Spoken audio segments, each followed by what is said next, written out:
The fluorescent lights of the hospital waiting room hummed a cruel, indifferent tune at 2 a.m. They illuminated Haley Cooper's pale face, the dark circles under her eyes, and the single terrifying piece of paper clutched in her trembling hands. It was a medical bill for $47,000, more money than she had seen in her entire life. Through the glass partition, her mother, Leah, was a fragile silhouette tethered to a web of beeping machines. Each rhythmic pulse was a reminder that time was a luxury they no longer had. The doctor's words echoed in her mind, a death sentence delivered with clinical sympathy. Without the experimental chemotherapy, Leah had 6 months, tops. With it, a chance. A chance that cost $200,000. Haley didn't even have $200. The last 8 months had been a freefall into hell. The design firm where she'd poured her talent and passion had folded overnight. 2 weeks later, Leah's diagnosis had landed like a bomb. Savings evaporated. Prized possessions were sold. 127 job applications had been sent into the void, met with crushing silence. Now, her diet consisted of instant noodles and the bitter taste of despair. She was drowning. As she stumbled out of the hospital and into the pre-dawn chill, her phone rang, an unknown number. She almost ignored it. "Miss Cooper." The voice was female, professional, and cold as ice. "My name is Jennifer Ross, executive assistant to Mr. Andrew Davis. Mr. Davis would like to meet with you today at 2 p.m. A car will be sent to your address." Haley's exhausted mind struggled to connect the dots. Andrew Davis. The name was vaguely familiar, a whisper from the world of finance she never paid attention to. "What is this about?" "Mr. Davis prefers to discuss matters in person," the voice replied smoothly. "It will be a proposal that could resolve your current financial difficulties." Haley's heart stopped. How? How could this stranger know the intimate, crushing details of her desperation? Before she could form a question, the line went dead. At 1:55 p.m., a black limousine, sleek and predatory, pulled up in front of her crumbling apartment building. It was an alien spaceship landing in a forgotten world. Haley, wearing the only professional outfit she owned, a blouse and slacks that now hung loosely on her frame, stepped inside on shaky legs, with no idea she was stepping into a different life. The car stopped in front of a skyscraper of glass and steel that pierced the Manhattan skyline, the Davis Tower, as in the Davis Banking Corporation. Nausea churned in her stomach. What could a man who commanded empires possibly want with a girl who had nothing? Jennifer Ross guided her through silent, opulent corridors to a set of imposing mahogany doors. "Mr. Davis will see you now." The doors swung open, revealing an office that was more of a sky palace. And standing before a panoramic window, his perfect profile silhouetted against the New York City sky, was the man who was about to make the most insane and most tempting proposal of her life. He turned. And as Andrew Davis's dark, amber eyes met hers, Haley Cooper forgot how to breathe. "Miss Cooper." Andrew Davis's voice was deep and controlled, but it held an electric current that made every nerve in Haley's body stand at attention. He didn't smile. He didn't offer a handshake. He simply gestured to the leather chair in front of his massive desk. "Sit. We have much to discuss." Haley obeyed, feeling like a pawn on a king's chessboard. He sat opposite her, the vast expanse of polished wood between them, a symbol of the chasm separating their worlds. He studied her with an unnerving intensity that made her want to shrink away, but she held his gaze. Pain had taught her many things, and one of them was how to hold her ground, even when it was crumbling beneath her.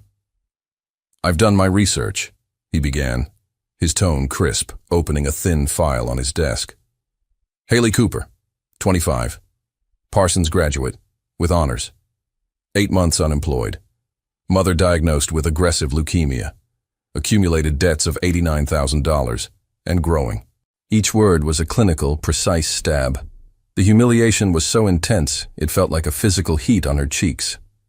"If your goal is to humiliate me, Mr. Davis, I'm well aware of my situation. For the first time, something flickered in his amber eyes, a spark of respect. I'm not humiliating you, he said, his voice devoid of emotion. I'm establishing that I know exactly what you need, and I can give it to you. Haley straightened her spine. In exchange for what? Andrew leaned back, those piercing eyes never leaving hers. I want you to carry my child. The world stopped. The city noise outside the window vanished. The only sound was the frantic, panicked thumping of her own heart. I'm sorry. What? I require an heir, he continued, his tone as calm as if he were discussing a stock portfolio. I have no interest in the emotional complications of marriage. I want a clean, contractual arrangement that benefits us both. He laid out the terms with the chilling precision of a surgeon. You provide me with a child.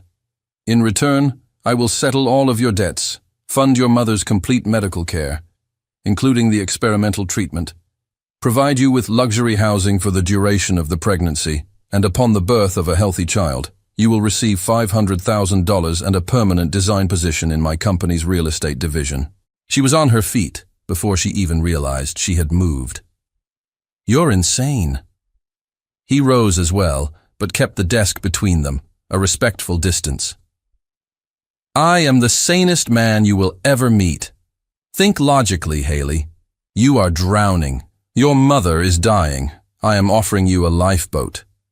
He slid a thick, leather-bound folder across the desk. It landed with a soft, final thud. The full contract. You have 48 hours to decide. Haley stared at the folder, as if it were a venomous snake. And if I say no? Then you walk out that door. You return to your collapsing life and you watch your mother die, knowing you didn't do everything in your power to save her. The casual cruelty of his words was a blade twisting in her gut, made all the more painful because it was the absolute truth. With a trembling hand, she picked up the folder. It felt impossibly heavy. I need to think, she stammered. Naturally, he said. He finally moved from behind the desk, and as he drew nearer, she could feel the heat radiating from his body, could smell the subtle, expensive scent of cedar and mint. But Haley? She looked up, trapped by his gaze. Don't let your pride stop you from saving the person you love most. She walked out of that office on unsteady legs, the contract burning in her hands, a single question pounding in her head. How do you put a price on your soul? Haley didn't sleep. For 48 hours, she existed in a waking nightmare, fueled by black coffee and the cold, hard print of the contract. She read it until the words blurred. It was a masterpiece of legal precision, a document that stripped away all humanity and left only the transaction. The carrier agrees to relinquish all parental rights upon birth. The benefactor will have sole and absolute custody. A healthy child is defined as she was an incubator, a vessel. The contract was cold, efficient, and utterly soul-crushing. She visited Leah at the hospital. Her mother was weaker today, her skin more translucent, her smile a little more fragile. The head nurse, a kind woman named Cindy, pulled Haley into the hallway. Honey, I need to be honest, Cindy said, her eyes full of a pity Haley couldn't stand. The standard chemo isn't working. If we don't try something more aggressive, and soon. She didn't have to finish the sentence. The clock was ticking, loud and merciless. That night, alone in her tiny apartment, Haley stared at the eviction notice on her counter. The power was scheduled to be shut off tomorrow. She was at the end of her rope. There were no miracles coming. There was no white knight. There was only Andrew Davis and his impossible, monstrous proposal. Her ex-fiancé, Marcus, showed up the next day, oozing false concern. He'd heard she was in trouble. He offered to help. His help was a condescending offer of a $5,000 loan.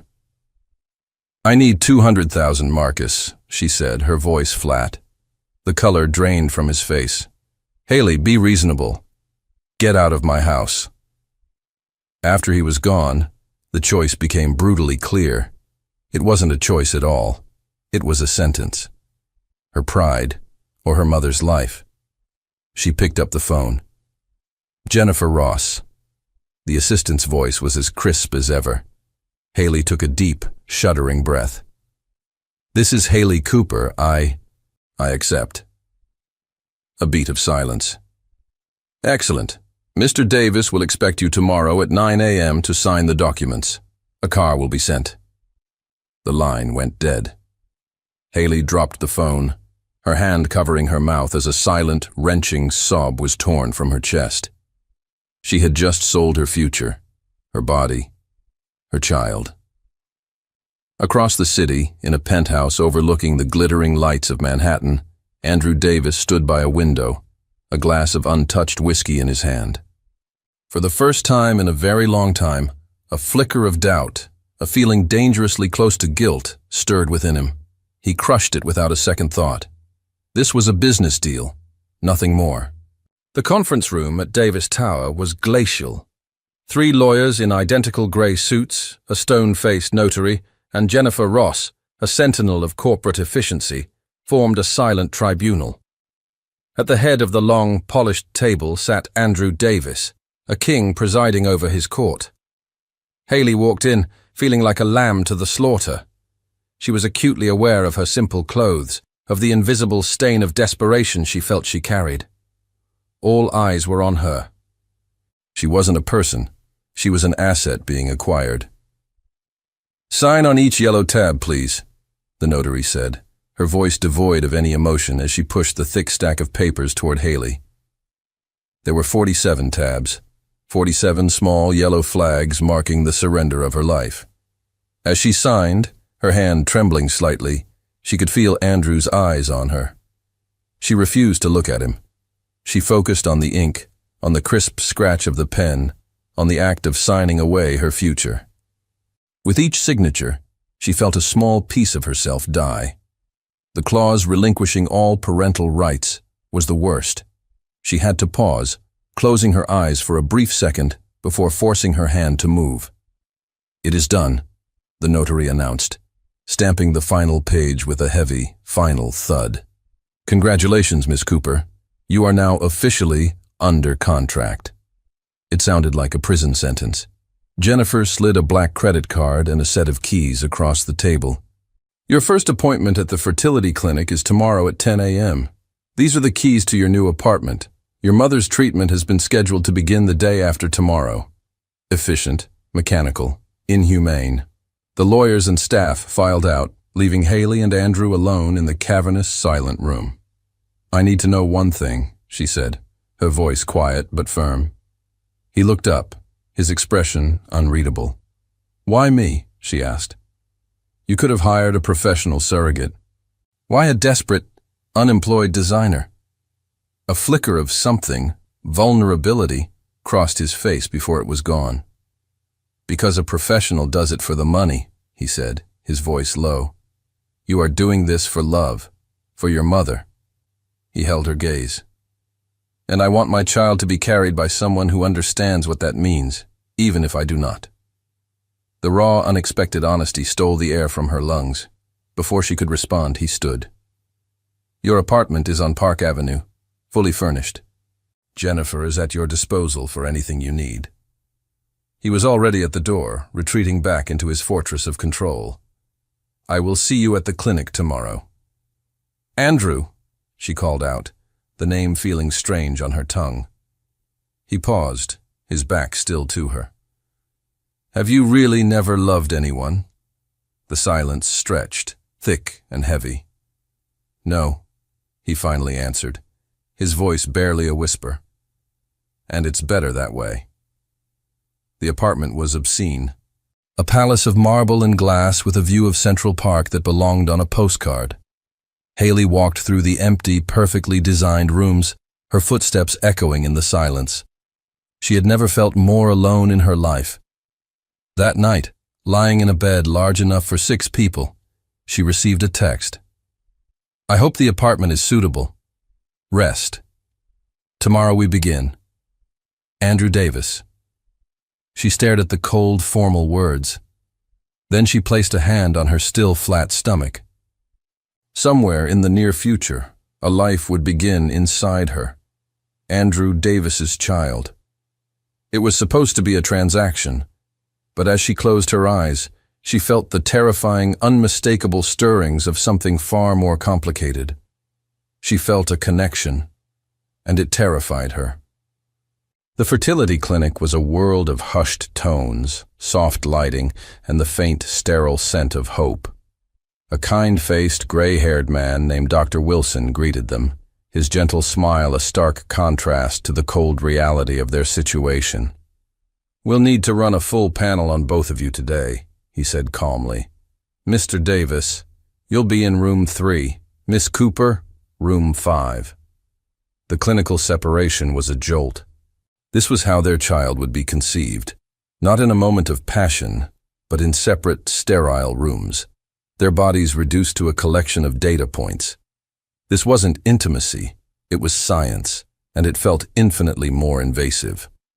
Haley glanced at Andrew before he was led away. She saw a tension in his shoulders, a rigidity she hadn't noticed before. Was the billionaire nervous? The next 2 hours were a blur of invasive questions and cold instruments. Haley felt less like a person and more like livestock being assessed for breeding. Medical history, blood draws, ultrasounds. It was dehumanizing. Afterward, Dr. Wilson sat with her, his expression full of a genuine kindness that broke through her defenses. "I know this is unorthodox," he said softly. "My job is simply to ensure you and the baby are healthy. I'm not here to judge." "Everyone is judging," Haley whispered, the words catching in her throat. "I'm judging myself." "You are doing this to save your mother," the doctor replied, his voice firm but gentle. "There is nothing more noble than that."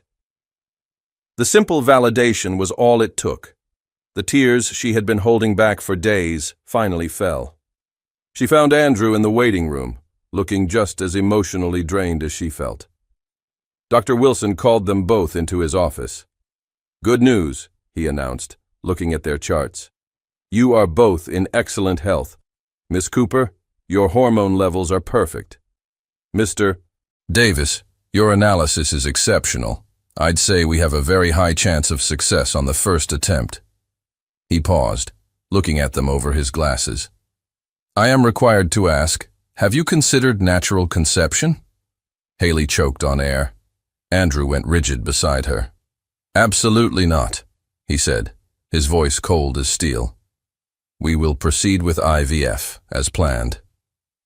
Later, standing beside his car in the parking garage, the silence between them was awkward and charged. They were no longer just business partners, they were biological collaborators, a fact that was both undeniable and deeply unsettling. "The embryo transfer will be in 2 weeks, Andrew said finally, breaking the silence. "Until then, take care of yourself." "You too," she replied without thinking. The words, so simple and automatic, seemed to startle him. He looked at her, a flicker of surprise in his eyes, as if no one had ever bothered to wish him well before. He gave a short, stiff nod and got into his car, leaving her alone in the quiet garage. That night, Haley received a text from him. It was the first one that wasn't about logistics. "How is your mother?" She typed and deleted 7 different replies before settling on one.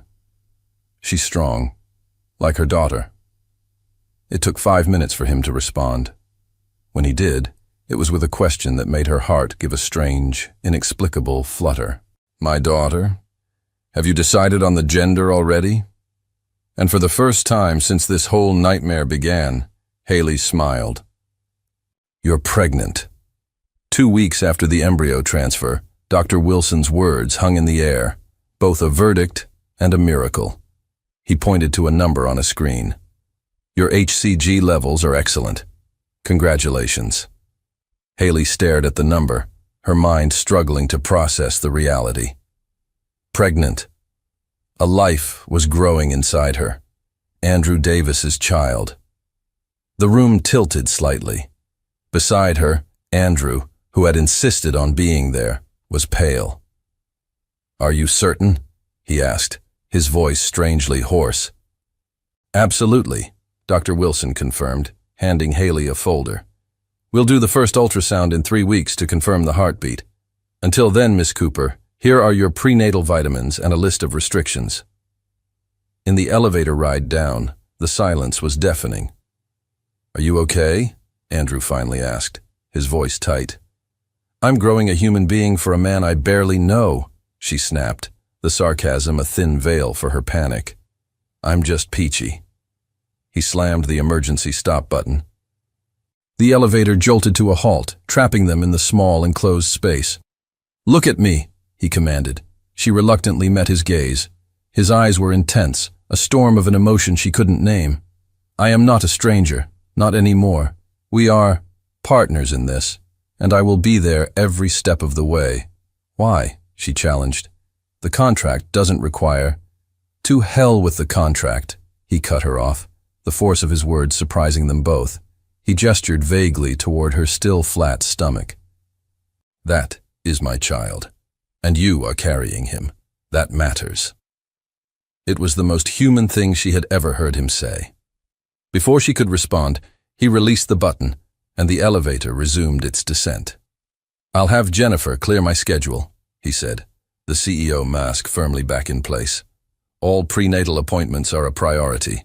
I will be at every single one." The first trimester was a miserable blur of morning sickness, crushing fatigue, and a sudden violent aversion to coffee.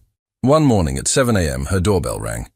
It was Andrew, looking awkward and out of place, holding a paper bag. "I read that ginger helps with nausea," he said, handing her a box of freshly baked ginger biscuits. "You baked?" she asked, incredulous. "No," he admitted. "Jennifer researched recipes and a chef made them. But the sentiment was mine." It was so absurdly Andrew, delegating an act of care, that Haley laughed, a real, genuine laugh for the first time in days. "Thank you." He lingered in the doorway. "May I come in?" She hesitated, then opened the door wider. It was the first time he had been to her new apartment. He looked around, taking in the personal touches she'd added. Photos of Leah on the fridge, her design sketches pinned to a corkboard, a soft worn quilt draped over the sofa. "It's cozy," he said, as if the word were a foreign concept. "You say that like it's strange." "It is," he admitted, a vulnerable note in his voice. "My apartment looks like a hotel. This looks like a home." They fell into a new, tentative rhythm. He would appear with bizarre snacks to satisfy her sudden cravings, pickles and ice cream at 11 p.m., or accompany her on slow walks through Central Park. They were slowly, awkwardly, building something that resembled a friendship, until the night she woke up to a terrifying discovery. Blood, panic, absolute and icy, seized her. She called him, her voice choked with sobs. "I'm bleeding." "Oh God, Andrew, I'm losing the baby." "I'm on my way," he said, his voice a calm, steady anchor in her storm. "Don't move." He was there in 12 minutes, breaking at least 5 traffic laws to do it. He swept her up into his arms without asking and carried her to the car, racing to the hospital where Dr. Wilson met them. In the back of the car, Haley gripped his hand, her knuckles white. "What if—" she whispered, unable to finish the thought. "Don't!" he said fiercely, his fingers tightening around hers with a strength that betrayed his own terror. "It's going to be okay." But as they sped through the sleeping city, she realized with a jolt that he was just as terrified as she was. When had this baby become more than just a clause in a contract for him too? The ultrasound room was dark and cold. Haley lay on the examination table, her hand clutching Andrew's, her knuckles white. He stood beside her, a rigid statue of anxiety, his eyes locked on the blank screen. The bleeding had been minor, what Dr. Wilson had called spotting. But the fear it had ignited was all-consuming. The doctor moved the transducer over her still flat stomach. The silence in the room was absolute, broken only by the frantic thumping of Haley's own heart. She held her breath, bracing for the worst. And then a sound, A rapid, rhythmic whoosh, whoosh, whoosh filled the room. It was the most beautiful sound Haley had ever heard. "And there we are," Dr. Wilson said, a warm smile in his voice. "A strong, steady heartbeat. 145 beats per minute. Absolutely perfect." A sob of pure, unadulterated relief escaped Haley's lips. On the screen, a tiny pulsating speck of light blinked in the darkness. Their baby. Not the baby. Not the heir. Their baby. "It's so small," Andrew murmured, his voice filled with a raw, unguarded awe she had never heard before. "The size of a blueberry," Dr. Wilson confirmed, "but perfectly healthy. The bleeding was likely just late implantation. Nothing to worry about." Haley couldn't look away from the screen. In the moment she heard that tiny, galloping heartbeat, everything changed. This was no longer an abstract concept or a contractual obligation. This was a life. Her child. The ride back was silent, but it was a different kind of silence. Not awkward or tense, but full of a shared, unspoken reverence. "I didn't expect," Andrew began, his voice trailing off. "Expect what?" she prompted softly. "To feel this," he admitted, gesturing vaguely toward her stomach. "Anything. I thought it would just be a transaction. But hearing that heartbeat..." He didn't need to finish. She understood completely. In the weeks that followed, a new Andrew emerged. He became obsessed, devouring books on pregnancy and fetal development. He showed up with an enormous, serpentine pregnancy pillow, organic prenatal vitamins that cost a fortune, and announced he'd hired her a personal nutritionist. "Andrew, you're going overboard," Haley laughed, though she was secretly touched by his frantic, over-the-top care. "I am ensuring optimal conditions for the asset's development," he replied, his tone formal, but his eyes betrayed a deeper, more personal concern. One evening he came over with something different, a book of baby names. "I thought," he began, his tone hesitant, "that we could, if you wanted to, choose one together." Haley's throat tightened. "I thought you would decide. You have sole custody, the contract says." "It's your child too, Haley," he interrupted gently. "For the next 7 months and in a way, forever. You deserve a voice." It was a turning point. They spent the evening on her sofa, laughing at ridiculous names, debating classic versus modern, his usual guarded demeanor melting away. It was easy. It was fun. "I always dreamed of naming my daughter Leah," Haley said softly, without thinking. "After my mother and grandmother." Andrew grew quiet. "Leah is a beautiful name." He paused. "And if it's a boy?" She smiled, a real tremulous smile. "I've always loved the name Matthew." "Matthew," he tested the name on his tongue. "Matthew Andrew Davis. Leah Haley Davis."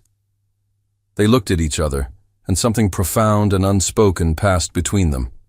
This had become dangerously, beautifully real. That night, Haley woke at 3 a.m., a common occurrence now.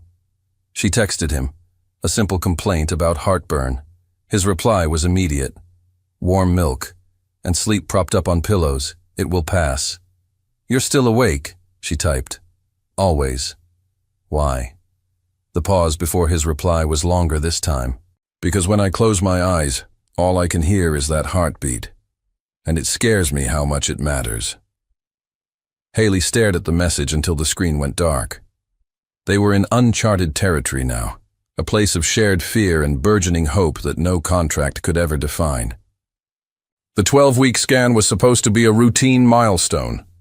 Haley was just beginning to show, a small, secret curve that she'd find herself protectively cradling, without thinking.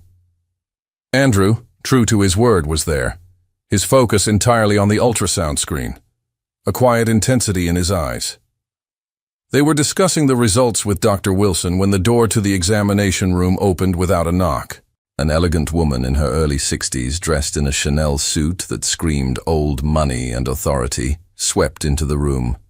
"Andrew, darling, I was in the neighborhood and thought I'd—" Her words died as her sharp, assessing eyes landed on Haley, and then, with unmistakable clarity, on the gentle swell of her stomach. The woman's polite smile froze, cracking like thin ice. "Who?" she asked, her voice dropping several degrees. "Is this?" Andrew's entire body went rigid. "Mother," he said, his voice like chipped stone, "I wasn't expecting you." "Clearly," Catherine Davis replied, her gaze dissecting Haley with a look of cold disdain. "I'll ask again. Who is she, and why is she visibly pregnant?" The air in the room became thick and unbreathable. Dr. Wilson, sensing the impending explosion, excused himself with diplomatic haste. Haley wished the floor would swallow her whole. Andrew stood up, subtly positioning himself between her and his mother, a silent protective barrier. "This is Haley Cooper," he said, his voice flat and devoid of emotion. "She is carrying my child under a contractual agreement." Catherine paled, then flushed a deep, furious red. "You hired a surrogate?" she hissed, her voice a venomous whisper. "Without consulting me? Without any regard for our family's lineage?" "I don't need your permission to secure an heir," Andrew shot back, his own anger simmering. "An heir born of a business transaction? You've disgraced the Davis name." The argument escalated, a brutal volley of accusations and long-held resentments. Haley listened in horror as Catherine spoke of legacy, of bloodlines, of suitable marriages Andrew had rejected, of the constant disappointment he had been to his family. Each word was a poisoned dart aimed at her son. Enough. The single word, spoken quietly but with unshakable firmness by Haley, silenced them both. She struggled to her feet, her hand resting protectively on her stomach. "Mrs. Davis," she began, her voice trembling but clear, "I understand this is a shock, but to speak of me as if I'm not in the room? To speak of your grandchild as if he or she is a bad stock market trade?" She shook her head. "That is unacceptable." Catherine stared at her, momentarily speechless at her audacity. "You have no idea who you're talking to."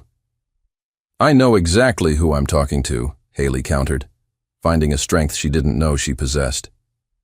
"I'm talking to a woman who has clearly never told her son that she loves him." The barb hit its mark. Catherine recoiled as if struck. "Andrew may have contracted my services," Haley continued, her voice softening slightly. "But this baby is not a transaction. This baby is a life. And if you can't see that, then maybe Andrew is right to keep you at a distance." She turned and walked out of the room, her heart hammering against her ribs. Andrew followed a moment later, catching up to her in the hallway. "Haley, wait. Is she always like that?" Haley asked, a hysterical laugh bubbling up. "Usually worse," he admitted, a wry, pained smile on his face. He looked at her, his expression full of a new, profound respect. "Thank you," he said softly, "for defending me." "Someone had to," she replied. After the confrontation, Andrew became distant. For 3 days, there were no texts, no visits, no ginger biscuits. The silence was a cold, hollow ache in Haley's chest. She told herself it didn't matter. It was just a contract. But it was a lie, and she knew it. On the 4th night, he appeared at her door at 10 p.m., looking haunted and exhausted. "Can I come in?" Inside, the dam of his composure finally broke. "My father called me today," he said, his voice rough. "He told me I'm dishonoring the family, that I should have made a suitable match." He looked down at his hands. "He disinherited me." Without thinking, Haley reached out and took his hand. "Andrew, I'm so sorry." "Don't be," he interrupted, his gaze lifting to meet hers. He looked at their joined hands, then slowly, deliberately, placed his other hand on the gentle curve of her stomach. She froze at the contact, the warmth of his palm seeping through her shirt. "For the first time in my life," he whispered, his voice thick with a terrifying, beautiful revelation. "I don't care about their approval. I care about this. His hand moved slightly, a gentle caress over the life they had created. I care about the two of you, and that scares the hell out of me.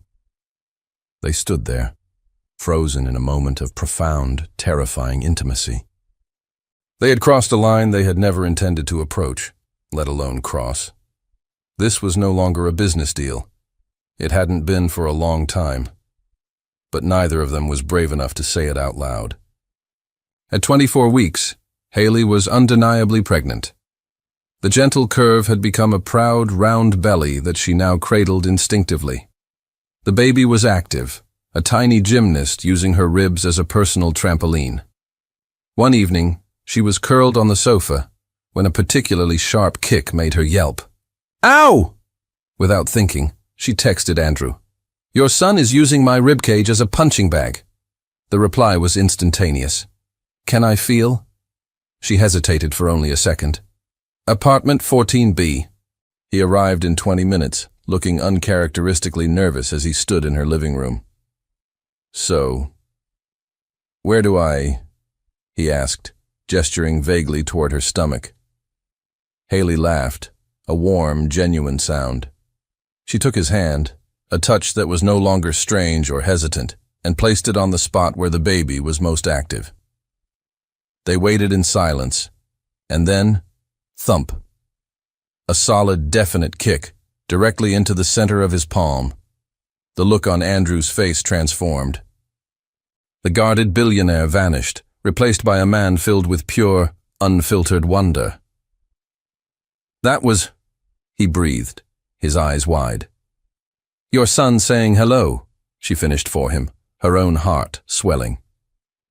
"Or daughter," he murmured, a slow smile spreading across his face. He kept his hand there, a warm, steady pressure, as more gentle flutters and kicks followed. "They're strong." "Like their father," Haley said softly, the words slipping out before she could stop them. Andrew's gaze lifted from her belly to her face, and the look in his eyes, a raw, unguarded tenderness, made her breath catch. "Or their mother," he whispered. He didn't leave. They ended up on the sofa, his hand still resting protectively on her stomach, watching a nature documentary that neither of them was actually paying attention to. Eventually, lulled by the warmth and the quiet intimacy of the moment, Haley drifted off, her head coming to rest on his shoulder. Andrew sat perfectly still, not wanting to wake her. He looked down at her, the soft fall of her hair, the peaceful expression on her face, the gentle rise and fall of her breathing, the impossible, beautiful curve of her belly where his child was growing. And in that quiet, unguarded moment, the terrifying, world-altering truth hit him with the force of a physical blow. I'm in love with her. The thought was a lightning strike, short-circuiting every defense mechanism he had ever built. This wasn't the plan. This was supposed to be a clean, simple transaction. But there was nothing simple about the way his heart hammered in his chest when she smiled, or the way his entire world now seemed to revolve around the well-being of the woman sleeping on his shoulder. He was completely, irrevocably in love, and he was utterly, royally screwed. Because in 16 weeks, the contract stipulated that this would all be over. She would have the baby, and she would be gone. And he didn't know if he could let her go. When Haley woke hours later, she was covered with a blanket, still nestled against him. Andrew was in her small kitchen, making tea. "Sorry," she mumbled, sitting up awkwardly. "I literally fell asleep on you." "I didn't mind," he said, bringing her a mug. He sat beside her, the sofa suddenly feeling very small. "Haley, I need to ask you something." "Okay." "After," he began, his voice hesitant. "After the baby is born." "What are you going to do?" The question hung in the air, heavy and loaded. The future she had deliberately avoided thinking about was suddenly right in front of her. "The contract says—" "Forget the contract," he interrupted, his voice intense. "What do you want?" She looked at him, at his amber eyes that no longer hid anything. And she knew the truth. She wanted this strange, improvised family. She wanted to watch their baby grow. She wanted him. But she couldn't say it. What if he didn't want the same thing? I don't know, she lied. Before he could press her, his phone rang, a shrill, urgent sound that shattered the moment. He answered, his face immediately darkening. When? A pause. I'm on my way. He hung up, his expression devastated. It's Leah, he said, his voice rough. Cindy just called. There was a complication. We have to go. Now. The floor dropped out from under Haley's feet. The ICU was a sterile, beeping hell. Leah was drowning in a sea of tubes and wires, a fragile bird in a cage of modern medicine. The opportunistic infection, her compromised immune system unable to fight, had ravaged her body. The doctors used words Haley didn't want to understand. Sepsis. Organ failure. We've done all we can. Cindy, her eyes red-rimmed, hugged Haley tightly. She's been asking for you, honey. Haley walked into the room, Andrew a silent, solid presence at her back. She took her mother's hand. It was cold and frail. Mom, she whispered, her voice breaking. I'm here. Leah's eyes fluttered open, the effort immense. My girl, she breathed, her voice a mere thread of sound. You're going to get better, Haley insisted, tears streaming down her face. The treatment was working.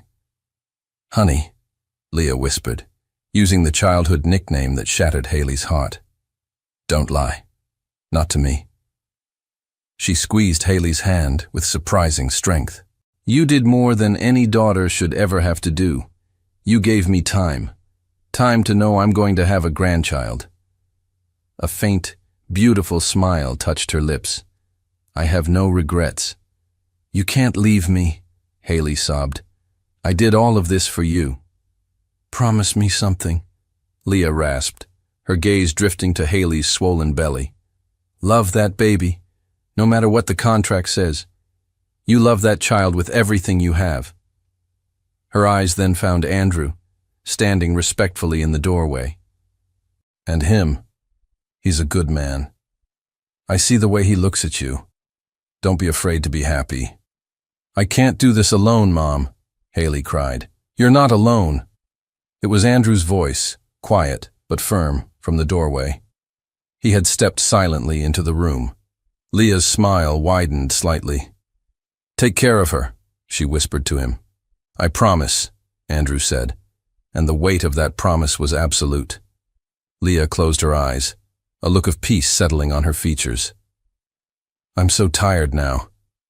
Then rest, Haley whispered, kissing her mother's forehead. I'll be right here. 3 hours later, with Haley holding one hand and Andrew, because it just felt right, holding the other, Leah Cooper took her last, peaceful breath. Haley shattered. The grief was a physical, violent force, and she collapsed into Andrew's arms, her sobs echoing in the quiet room. He just held her, a solid anchor in her storm, his hand protectively rubbing her back as she cried until she had nothing left. The funeral was a small, simple affair. Haley, 27 weeks pregnant and numb with grief, stood by the graveside, her black dress stretched taut over her belly. Andrew never left her side. When it was over, they were the last ones left in the quiet cemetery. She was all I had, Haley said, her voice hollow. Now I'm completely alone. Andrew turned her to face him, his hands gentle on her shoulders. No, he said, his voice fierce. You are not. He placed his hands on her stomach over the life they had created. You have him. Or her. He met her eyes, his own gaze filled with an emotion so raw and powerful it made her breath catch. And you have me. The contract, she started, the words a bitter reflex. To hell with the contract, Haley, he exploded, his voice cracking with a passion she'd never heard. Do you think I still care about that damn piece of paper? Do Do you think any of this is still just business to me? Then what is it? She challenged, her heart pounding. He stared at her, a universe of unspoken words in his eyes. He was about to answer, to finally say what they both knew to be true, when she cried out, a sharp gasp of pain. She looked down. A dark, wet patch was spreading on her dress. "Andrew," she whispered, her eyes wide with a new, more immediate terror. "Something's wrong." "The baby." He didn't hesitate. He swept her into his arms, his own face a mask of fear. "Hospital. Now." As he raced through the city, a single thought pounded in Haley's head. 27 weeks. It's too soon. Please, God, don't let me lose this baby too. The next few hours at the hospital were a blur of beeping monitors and hushed, urgent conversations between doctors and nurses. "Premature labor," Dr. Wilson explained, his usual calm demeanor now tight with concern. "Likely triggered by the extreme stress. We're going to try and stop it with medication, but at 28 weeks..." He didn't finish the sentence. He didn't have to. The drugs they gave her made her body tremble, her heart race, but the contractions, after a brief, taunting lull, came back with a vengeance. Haley gripped Andrew's hand, her knuckles white. "I can't lose him," she cried, the words torn from her. "You won't," he said, his voice a fierce, desperate promise. "I won't let you." But they were no longer in control. A nurse checked the monitor, her expression grim. "The baby is in distress." His heartbeat drops with each contraction. "Doctor," Wilson made the call. "We can't wait. We have to deliver. Now." Everything became a chaotic rush. Haley was being wheeled down a hallway, the ceiling lights a series of white flashes above her. She saw Andrew trying to follow, his face a mask of helpless terror. "I need to be with her," he argued with a nurse. "I'm sorry, sir. It's an emergency C-section. It's not possible." He was being held back. The last thing Haley saw before the doors to the operating room swung shut were his eyes, wide with fear and a desperate, unspoken love. He was mouthing something to her, words she couldn't hear but understood completely. "Come back to me, all of you." Then the doors closed, and she was alone. Haley surfaced slowly, fighting her way through a thick, syrupy fog of anesthesia. The first sensation was a dull, sharp ache across her abdomen. The second was a profound, terrifying emptiness where a life had been growing. Her stomach was flat. Panic, primal and absolute, clawed its way up her throat. "My baby!" she cried out, her voice a raw croak as she tried to pull herself up, tangling in a web of IV tubes. "Where is my baby? Haley, calm down! You're okay!" Andrew was there in an instant, his hands gentle but firm on her shoulders. He looked like he hadn't slept in days, his face etched with exhaustion and fear. But he was smiling, a real, watery, beautiful smile. "It's okay. They're okay." "They?" she whispered, the world tilting on its axis. "Twins," he said, his voice filled with a breathless, disbelieving wonder. Dr. Wilson said Leah was positioned directly behind Matthew on every scan, a perfect little shadow. He called it a 1 in a million chance, but here they are. A boy and a girl, Matthew and Leah. He had named their daughter after her mother. The gesture, so full of quiet love, shattered her heart all over again. "They're small," he continued, his voice thick with emotion. "But they're fighters." He helped her into a wheelchair and took her down the quiet, sterile hallway to the NICU. And there, in 2 separate, glowing incubators, lay the 2 smallest, most perfect human beings she had ever seen. Matthew Andrew Davis, 4 pounds, 2 ounces, and Leah Brenda Davis, 3 pounds, 15 ounces. They were a tangle of tiny limbs and delicate wires, but they were alive, breathing. Theirs. "Can I touch them?" Haley whispered, her voice choked. A nurse with kind eyes nodded. Through the portals, a gentle touch is encouraged. Haley reached a trembling hand into Leah's incubator, her fingers brushing against an impossibly tiny hand. The baby's fingers, no bigger than a grain of rice, instinctively curled around hers. A sob broke from Haley's chest, a sound of pure, overwhelming love. Beside her, Andrew was doing the same with Matthew, tears streaming unashamedly down his face. "They're perfect," he murmured, his voice cracking. "They're perfect and they're ours." The next few days were a roller coaster of hope and fear. Matthew, the stronger of the two, improved steadily. But Leah struggled, her premature lungs fighting for every single breath. Haley and Andrew lived at the hospital, moving between the two incubators like satellites. Their world shrunk to the rhythmic beeping of monitors and the fragile rise and fall of their children's chests. One night, sitting exhausted between the two incubators at 3 a.m., and Haley finally asked the question that had been hanging between them since her water broke. "What do we do now, Andrew? About us?" He took her hand, his thumb stroking her knuckles. "I tear up the contract," he said, his voice low and certain. "We make this real. You, me, Matthew and Leah. A real family." "What if it doesn't work?" she whispered, voicing her deepest fear. "What if it does?" he countered, turning her to face him. "Haley, look what we've created." He gestured to the two tiny fighters in their plastic wombs. "They exist because we chose this. We chose to risk everything. So choose again. Choose me." She looked at this man. The cold, calculating billionaire she had met months ago was gone, replaced by the father of her children, the man who had held her as her world fell apart, the only person she wanted by her side for the rest of her life. "Yes," she whispered, tears of her own now falling. "I choose you." He leaned in and kissed her, their first real kiss, not born of a transaction or unspoken tension, but of a shared, profound love forged in fear and hope. As they pulled apart, a nurse was smiling at them from the doorway. "Sorry to interrupt," she said, "but Leah's breathing has stabilized. She just turned a corner." She winked. I think she felt that. The next few weeks saw Leah improve exponentially. Finally, 6 weeks after their premature birth, Dr.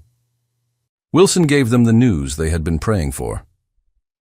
"Matthew and Leah can go home." Home.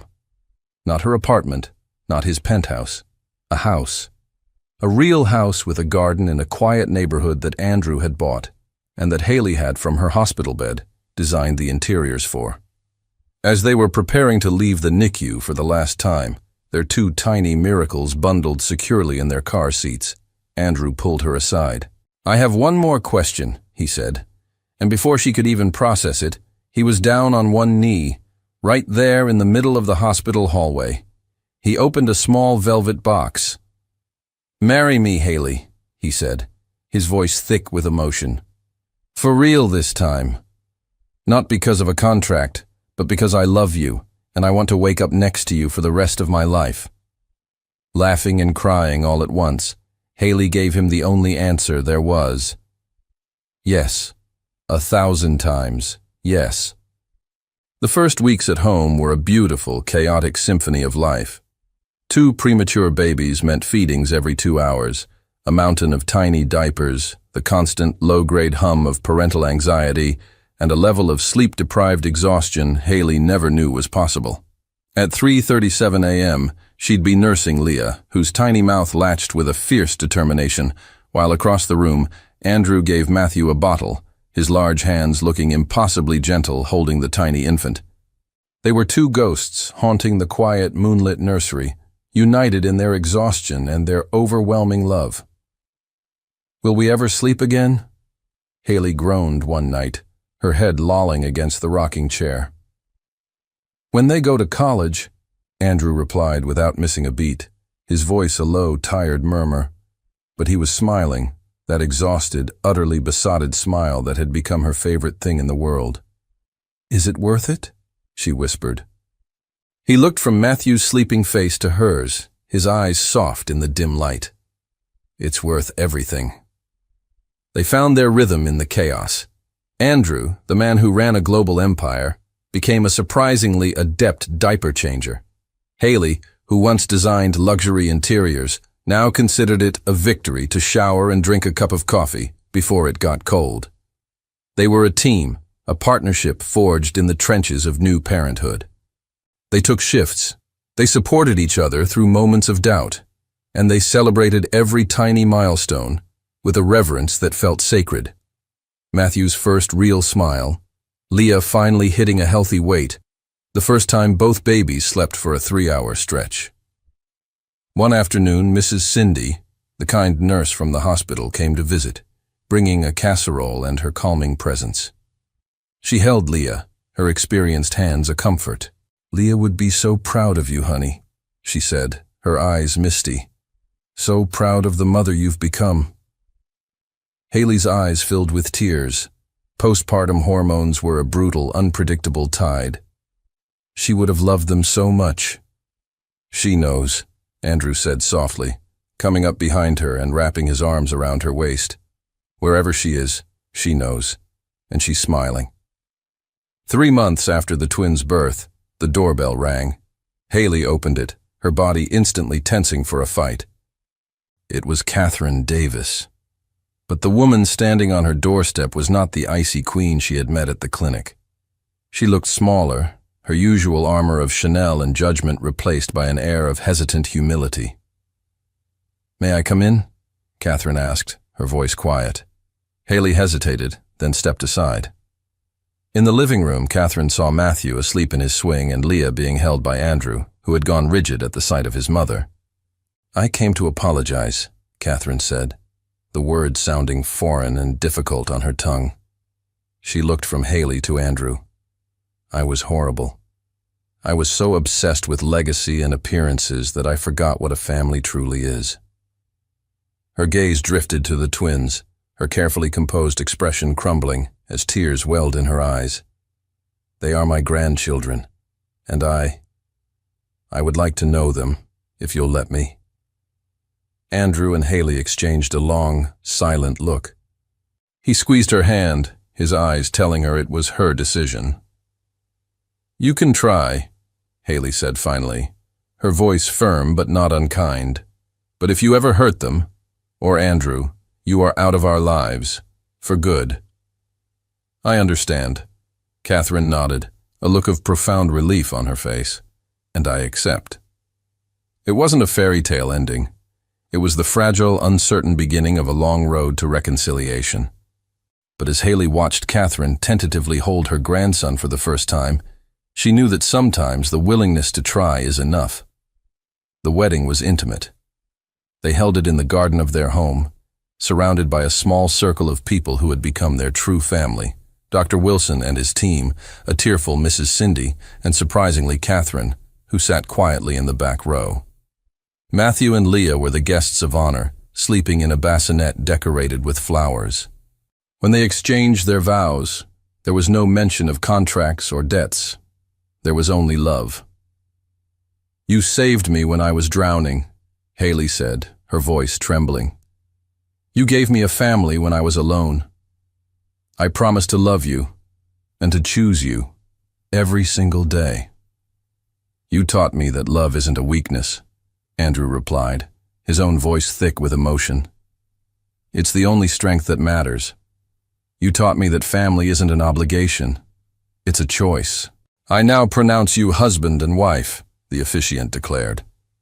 They kissed, long and sweet, sealing their impossible beginning with a promise of forever. The kiss was, of course, immediately interrupted by the sound of 2 babies beginning to cry in perfect, demanding harmony. Andrew and Haley broke apart, laughing through their tears. It was perfect. It was theirs. The twins' first birthday party was a happy, chaotic mess. Blue and pink balloons bobbed in the gentle breeze. The backyard was filled with friends and laughter, and the dessert table was under constant, sticky-fingered assault. Matthew, now a wobbly, determined toddler, chased after the golden retriever they'd adopted, his giggles echoing through the garden. Leah, more cautious and observant, watched from the safety of the picnic blanket before making her own careful attempt to stand, immediately tumbling onto the soft grass, and looking to her mother for reassurance. "They're so different," a friend remarked to Haley. "Like us," Andrew said, coming up behind her and kissing her temple. He scooped Leah into his arms, and she immediately snuggled against his shoulder. Perfect in their own ways. In a quiet moment amidst the joyful chaos, Haley stepped back to take it all in. The life she was living felt like a dream she never would have dared to have. A year ago, she was at the bottom of a dark, hopeless pit. Now her world was filled with light, laughter, and the overwhelming, all-encompassing love of her family. "What are you thinking about?" Andrew asked, joining her at the edge of the patio. He had Matthew perched on his hip, a small smear of chocolate cake on the boy's cheek. "About how strange life is," she smiled, her heart full. "How a cold, calculated business deal somehow turned into the warmest, messiest, most beautiful family I could ever imagine." "Not so calculated," Andrew admitted, his voice low enough for only her to hear. He shifted Matthew to his other hip. "I researched interior designers, yes, dozens of them. But when I saw your photo, when I read about your work, your passion for creating meaningful spaces, not just pretty ones, I knew." He met her eyes, his gaze full of a truth he had held back until now. "It was always you, Haley. I chose you before we ever met. And I think I started falling in love with you the moment you walked into my office and refused to be intimidated." Later that night, long after the last guest had gone and the twins were finally, miraculously, asleep in their cribs, Haley found Andrew in the nursery. He was standing between the two cribs, just watching them breathe. "They've grown so much," he murmured, not turning around. "Can you believe that a year ago, they were so small they could fit in the palm of my hand?" Haley came up behind him, wrapping her arms around his waist and resting her cheek against his back. "It's terrifying and beautiful all at once," she agreed. They stood like that for a long time, two parents silently marveling at the miracles they had created. "Haley," he said finally. I want more." She pulled back slightly to look at him. "More? More what?" "More kids," he said, a slow, mischievous grin spreading across his face. "With you. Not right away. God, no, we're exhausted. But eventually. I want this house to be even louder. I want more chaos. More love." Haley stared at him, then burst out laughing. "You? Andrew Davis, the man who didn't believe in love, wants 4 kids? 5, he corrected her, his eyes dancing. "I was thinking 5. "You're insane," she laughed, shaking her head. "For you," he said, pulling her into a proper kiss. "Completely." And for the first time in her entire journey, Haley realized she wasn't just surviving anymore. She was living, truly, deeply, and joyfully living.